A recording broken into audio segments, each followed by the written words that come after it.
दिल्ली में केंद्रीय अल्पसंख्यक कार्य मंत्री किरण रिजिजू ने हज यात्रा को लेकर महत्वपूर्ण जानकारी साझा की। उन्होंने बताया कि हज 2025 को अब तक के इतिहास का सबसे सफल और बेहतर तरीके से प्रबंधित हज माना जा सकता है। उन्होंने कहा कि हमने आज से ही हज 2026 की तैयारियां शुरू कर दी हैं। मंत्री रिजिजू ने ये भी स्पष्ट किया कि इस साल हज के दौरान कुल 64 मौतें हुई, जो पिछले वर्ष की तुलना में काफी कम है, यानी कि जब यह आंकड़ा 200 से अधिक था। उन्होंने जोर देकर कहा कि ये मौतें हज समिति की किसी चूक या लापरवाही की वजह से नहीं हुई, बल्कि अन्य कारणों से हुई हैं। 2026 हज का तैयारी आज से हम लोग ने शुरू कर दिया है। मुझे खुशी है कि 2025 का हज आज तक का हज का इतिहास में सबसे अच्छा प्रबंधन और सबसे सक्सेसफुल हज मान सकता है।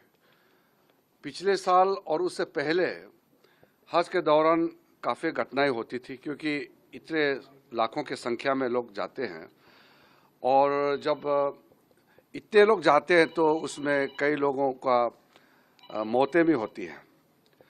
इस बार टोटल फैटेलिटी जो इस दौरान हुए हैं वो 64 है। पिछली साल 200 से ऊपर था, इस बार 64 सिर्फ हम जाने गए हैं।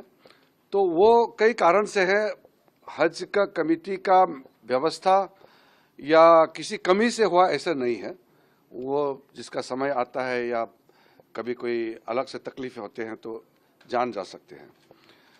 मैं आज इस हज कमेटी में औपचारिक तौर पर हमने धन्यवाद दिया है।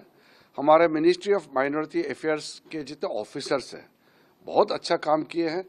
साथ साथ में विदेश मंत्रालय के जो गल्फ को देखते हैं डिवीज़न, सऊदी अरब में एम्बेसडर और जद्दा में हमारा कौंसल जनरल, फिर जो संबंधित मंत्रालय है सिविल एविएशन, हेल्थ और होम मिनिस्ट्री, सबको हमने धन्यवाद दिया है, क्योंकि सबका योगदान बहुत अच्छा रहा है।